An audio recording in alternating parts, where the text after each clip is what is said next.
merci beaucoup.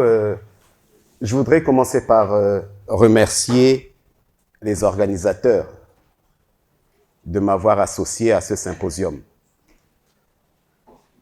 Ces remerciements sont particuliers parce que, au départ, j'ai voulu m'inscrire pour participer aux journées, mais je n'ai pas su dans quelle rubrique m'inscrire. Parce qu'il était prévu un droit d'inscription pour les médecins et les paramédicaux. Et vous verrez que je ne suis ni médecin, ni paramédical, je suis pharmacien. Et il n'y avait pas de place pour moi. Mais merci quand même de vous être rappelé qu'on avait besoin d'un pharmacien pour participer à ce débat. La deuxième des choses, c'est que vous m'excuserez, je ne me mettrai pas derrière le pupitre parce que je ne suis pas en soutenance de thèse, mais je vais m'entretenir avec des collègues sur une question qui nous concerne tous. Qui nous concerne tous parce que je suis persuadé que vous savez encore mieux que moi comment prendre en charge la douleur chez la personne âgée. Je suis arrivé ce matin et des éminents experts ont montré comment on pouvait prendre en charge la douleur chez la personne âgée. Ils nous ont dit encore plus ce que c'était que la personne âgée. Et moi, je vais juste soulever quelques éléments qui seraient bons de prendre en compte lorsqu'on a en face de nous, justement, une personne âgée. Et donc, loin d'être une présentation académique, on va s'accorder juste sur 2, 3 éléments essentiels. Je ne reviendrai pas sur la notion de la personne âgée. On en a parlé, ça ce n'est pas moi, l'OMS a dit 65 ans et plus, il y a des littératures de l'OMS même qui disent que dans certaines sociétés, il faut commencer à les prendre à 60 ans. Mais l'âge importe peu. Mais au moins, vous avez suivi ce matin qu'il y avait un certain nombre de déficiences qui apparaissaient au fur et à mesure que l'âge avançait. Et vous voyez qu'aujourd'hui, avec l'amélioration des conditions socio-sanitaires, la durée de vie augmente. Et si la durée de vie augmente, nous allons avoir de plus en plus de personnes âgées. En principe, c'est une bonne chose. Et depuis 2000, on a constaté même que la proportion des personnes âgées a nettement dépassé celle des tout petits enfants. Et donc, la préoccupation qui consiste à faire en sorte que la personne âgée vive en bonne santé devient de plus en plus grande. Peut-être même qu'elle le sera plus que celle que nous accordions aux enfants en bas âge. Parce que si nous continuons à améliorer nos conditions socio-sanitaires, il est sûr que la durée de vie augmentant, on l'a dit, en France, c'est maintenant 85 ans. Et imaginez donc le nombre de personnes que nous aurons à qualifier comme personnes âgées. Mais, et on l'a dit tout à l'heure, c'est que la personne âgée est caractérisée par sa réduction des métabolismes. Il vit bien, mais ça, on ne peut pas faire autrement. Réduction des métabolismes. Mais cette même personne âgée est caractérisée par une augmentation du seuil nociceptif. Donc, on va laisser passer un certain nombre de dégradations sans nous en rendre compte. Parce que ce seuil a augmenté. Cette même personne âgée va avoir une dégradation de ses capacités physiques et mentales, on en a parlé ce matin, mais aussi une majoration du risque des maladies. Malheureusement, surtout dans nos sociétés, comment est-ce que nous nous percevons en tant que personnes âgées? On l'a évoqué ce matin. Et ce sont là des caractéristiques de la personne âgée qui risquent d'influencer notre travail en tant que soignant. Les maladies de la personne âgée, je ne reviens pas dessus, on en a parlé. Mais je voudrais seulement que l'on se rappelle que les maladies rhumatologiques restent les premières maladies du sujet âgé, parmi lesquelles l'arthrose. Les présentations de ce matin sont revenues dessus. L'arthrose, y compris chez nous, fait partie des premières maladies du sujet âgé. Et cette arthrose qui se manifeste en premier par la douleur. Combien sont les personnes âgées que nous rencontrons qui se plaignent en premier de douleur? Je ne sais pas si nous avons des données là-dessus, mais je pense que c'est bel et bien l'une des premières plaintes chez la personne âgée. C'est la douleur. Mais cette douleur, comme on l'a vu, il y a plusieurs étiologies. Pas seulement rhumatismale, cardiovasculaire, on l'a dit. On a jusqu'à des cancers, parfois que l'on n'a même pas encore dépistés, mais pour lesquels le patient se plaint de douleur. Et ces douleurs, puisqu'il y a plusieurs étiologies, amènent à une polymédication. Plusieurs types de médicaments sont mis en place. Parfois, c'est des médicaments différents. Parfois, c'est le même médicament, mais que l'on donne aux malades sous plusieurs formes. Combien sont des ordonnances que nous voyons circuler où c'est le même principe actif qui revient sous des noms différents, mais qui sont prescrits aux mêmes malades. Et ça, c'est un véritable problème auquel nous sommes confrontés. Et quand on regarde cela, mettons-nous dans la position du médecin, notamment le médecin généraliste. C'est un véritable dilemme pour lui que d'arriver à prendre en charge ce patient qui vient pour une douleur. Parce qu'il faut arriver à établir à son niveau quelle est la véritable étiologie de cette douleur. Or, les médicaments de la douleur, nous les connaissons, notamment ceux du premier palier, qui sont devenus des médicaments courants. C'est tout le monde qui consomme des médicaments du premier palier. Et pour toute douleur, quel que soit le niveau du praticien, on a tendance à calmer la douleur avec ces médicaments du premier palier. Le deuxième palier, un peu moins. Le troisième, je n'en parle pas, mais ces médicaments du premier palier, ces antalgiques, aujourd'hui, sont de prescription courante, font partie de notre automédication courante. Je mets au défi un seul d'entre nous de nous dire qu'il n'y a dans aucune pharmacie familiale un seul antalgique du palier 1. Tout le monde en a. Ça veut dire qu'on s'est tellement familiarisé à cela que tout le monde croit qu'il peut prendre en charge la douleur, et quel que soit le type de douleur. Alors, regardons quelques considérations qu'il nous faut quand même prendre en compte, même si nous pensons que ces médicaments sont des médicaments banaux, si vous permettez. La première des choses, c'est que chez le sujet âgé, on a une réduction du métabolisme. Et cette réduction du métabolisme, il concerne surtout le foie. Il concerne les reins. Et cette perturbation a pour conséquence immédiate l'allongement de la durée de vie du médicament dans l'organisme. Il s'élimine moins vite parce que le métabolisme hépatique est réduit, mais aussi parce que les reins ne fonctionnent plus bien. Donc le médicament reste longtemps dans l'organisme. Et lorsque l'on sait que chez la personne âgée, on a une augmentation de la sensibilité aux effets du médicament, la conséquence, c'est que le même médicament qui, aux doses normales, était inoffensif, va avoir une augmentation de son risque toxique. Nous devons donc faire attention lorsque nous administrons ces médicaments aux doses normales en face d'un sujet âgé. Deuxième considération à prendre en compte, c'est la présence de polypathologie. Le patient qui vient vous voir pour une douleur, parfois vous ne savez pas s'il a déjà vu 2, 3, on en parlait, il fait 7 médecins avant d'arriver chez vous. Les 7 médecins, ça peut être pour la même douleur, ça peut être pour d'autres douleurs, mais ce patient se retrouve en situation de polypathologie et vous ignorez qu'il a cette polypathologie. Polypathologie, polymédicament.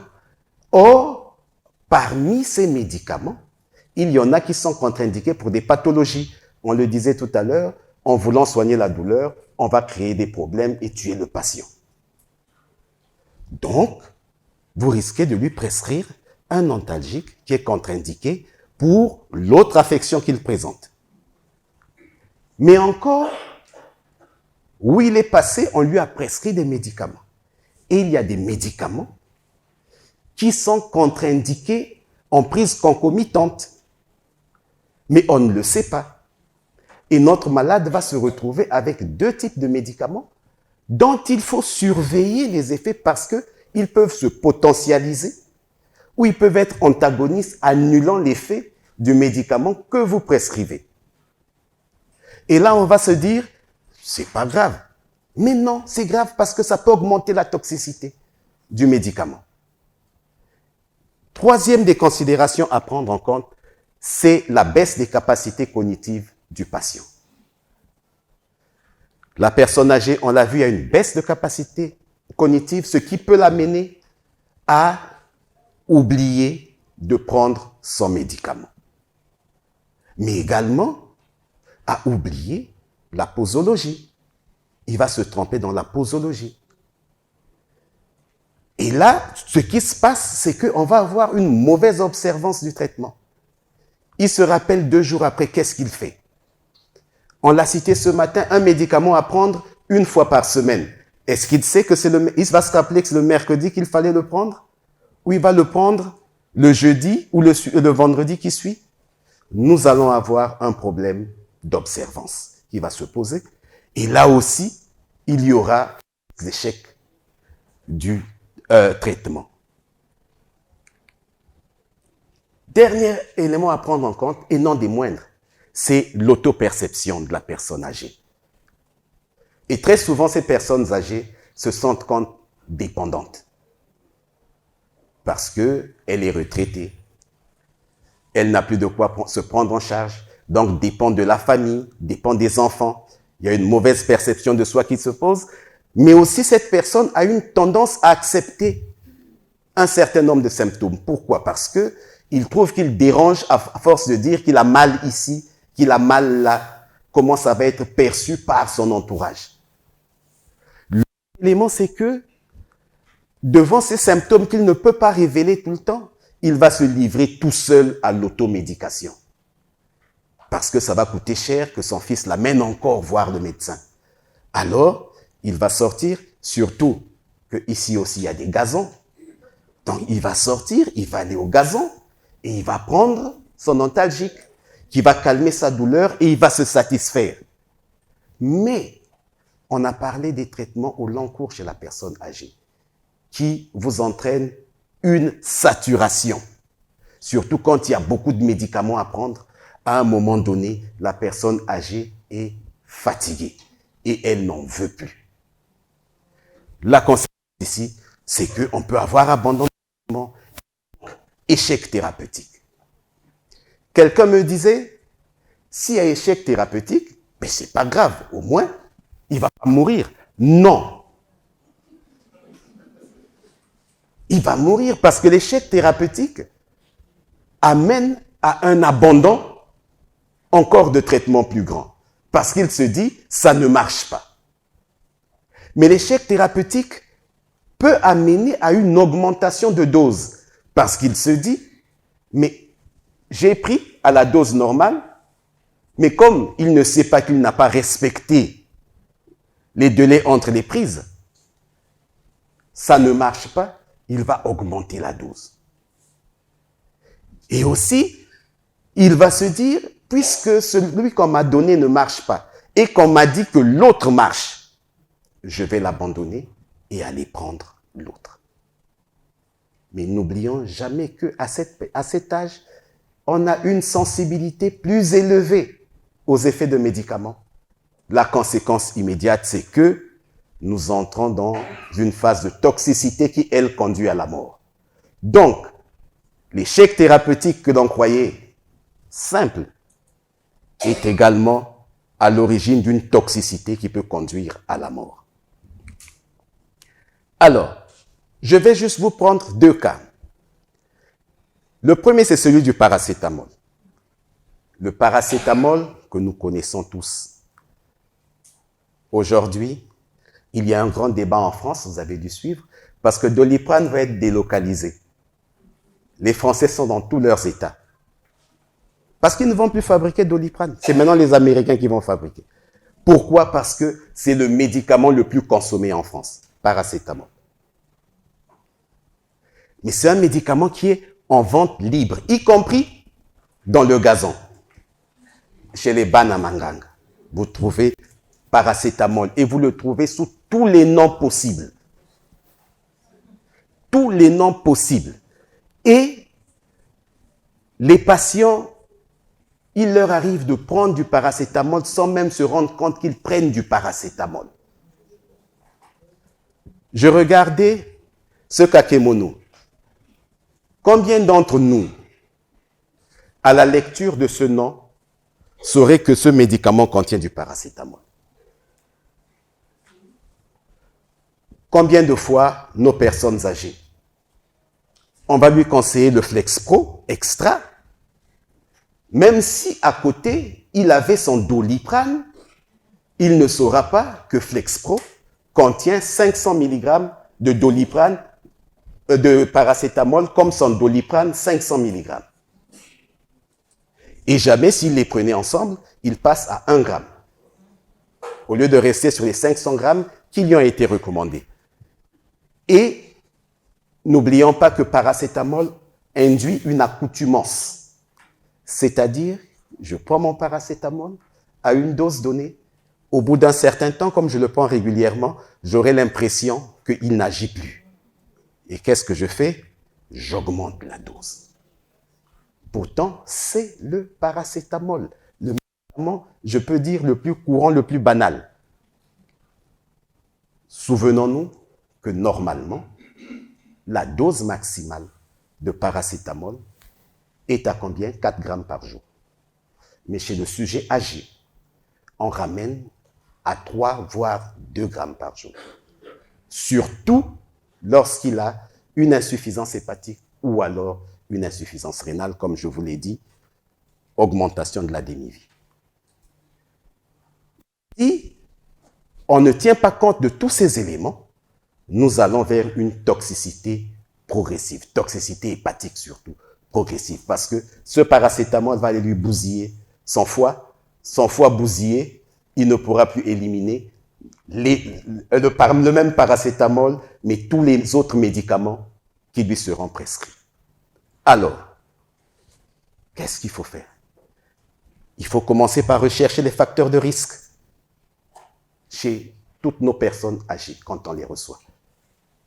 Éviter, surtout quand on doit mettre en route un traitement de paracétamol au long cours, éviter d'y aller précipitamment sans avoir vérifié le poids, mais surtout le statut nutritionnel caractéristique du sujet âgé. Et ça, c'est très important. Il faut vérifier les comorbidités, mais aussi nos anciens qui aiment bien prendre un petit verre de vin. C'est à vérifier. Donc, la prescription même du paracétamol que l'on croit banal, en fait n'est pas banal parce que peut conduire à la mort dès lors qu'il s'agit d'un sujet âgé. Deuxième cas, c'est le tramadol. Le tramadol, on a dit tout à l'heure, interdit chez la personne âgée en France, mais chez nous, c'est l'opioïde le plus consommé. Il est très consommé. Et aujourd'hui, on peut dire qu'il est en vente libre, bien que médicament sous réglementation. Vous allez dans toutes les pharmacies de Brazzaville, vous avez votre tramadol sans ordonnance. Et vous en avez même sur le gazon, ici, le tramadol. Alors que ce médicament nous pose des problèmes de métabolisme. Deux personnes différentes qui prennent le tramadol n'auront pas le même effet. Ça, soyez-en sûrs. Parce que nous avons 3 types de sujets. Ceux qui sont à métabolisme normal, à métabolisme lent, à métabolisme rapide, voire ultra rapide. Et les 3 ne réagissent pas de la même manière au tramadol. Mais nous ne le savons pas toujours. Mais pire, vous savez que le tramadol, il n'y a pas en gériatrie de forme sèche adaptée. Si bien que c'est vous qui prescrivez souvent le tramadol en gouttes. Mais lorsqu'on prescrit en gouttes un médicament pour personnes âgées, qu'est-ce qui se passe? Est-ce qu'il arrivera à respecter le nombre de gouttes prescrites? Ce n'est pas sûr. Et quand on a pris tout cela, on se rend compte qu'avec du tramadol, il y a possibilité d'avoir du mésusage. Et comme c'est un produit lui aussi qui nous cause des véritables problèmes de sévrage parce que vous l'avez pris pendant longtemps et quand vous allez vous arrêter, vous avez des effets contraires. La douleur qui s'était estompée va revenir parfois. Il faut limiter alors la durée d'utilisation du tramadol. De 12 mois qu'on avait par le passé, maintenant les recommandations nous disent d'arrêter le traitement au bout de 3 mois. Sinon, nous allons avoir une accoutumance. Cette accoutumance, au moment d'arrêter, va nous créer des phénomènes de sevrage. Et si cela s'installe, nous allons avoir des problèmes avec ce médicament. Qu'est-ce que l'on peut recommander à ce moment? Première des choses, quand vous avez un patient que vous devez forcément mettre sous tramadol, assurez-vous, puisque vous ne pouvez pas savoir si c'est un métabolite lent, ultra rapide, normal. Assurez-vous qu'il a déjà eu à prendre ce médicament. S'il l'a déjà pris, est-ce qu'il a présenté des effets? Pas chez des métabolites lents. La même dose que l'on donne ne produit aucun effet. Mais chez le métabolite ultra rapide, la même dose lui produit des effets toxiques. Alors, vérifiez, interrogez le malade, c'est très important. Vérifiez également s'il ne prend pas d'autres médicaments pour éviter ces effets de potentialisation. Enfin, pour ce type de médicament, notamment, il faut faire un suivi du patient. Parce qu'il peut vous échapper à un moment où vous êtes. Et ce suivi, il se fait surtout pour la personne âgée où j'ai dit tout à l'heure que nous n'avons pas de forme sèche. Ce suivi doit se faire y compris à domicile pour nous assurer qu'il a respecté le nombre de gouttes nécessaires, qu'il a respecté le nombre de prises, qu'il a respecté la durée de traitement. Alors, en définitive, quand on a dit tout cela, qu'est-ce qu'on peut retenir? Que le traitement de la douleur chez la personne âgée doit être adapté à la situation de chaque patient. Prenez le temps d'étudier votre patient et ne traitez pas 2 ou 3 patients de la même manière. Le traitement de la douleur correspond à un patient unique. La deuxième des choses, c'est que la gestion de la douleur de la personne âgée doit être pluridisciplinaire. Ce n'est pas le problème du médecin traitant seulement. Le médecin traitant, oui, mais le pharmacien, qui a un rôle important à jouer parce que c'est lui qui reçoit le patient et qui dispense le médicament, a insisté, rappeler comment il doit prendre son médicament. C'est très important.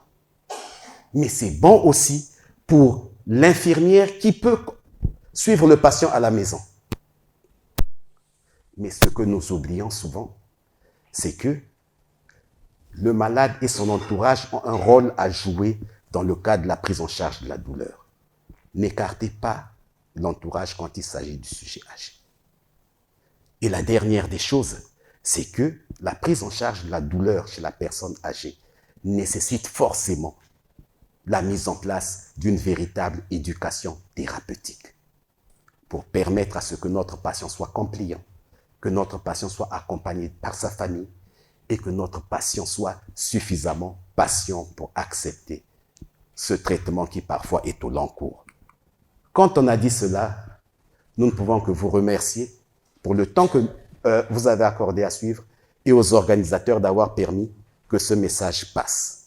Je ne suis pas dans un hôpital comme le professeur, mais je suis dans une fondation qui est prête à accompagner les professionnels comme les pouvoirs publics pour que nous puissions améliorer l'accès aux médicaments. Mais des médicaments qui soient de qualité et des médicaments qui soient bien utilisés, des médicaments, bref, qui ne contribuent pas à tuer nos populations. Je vous remercie.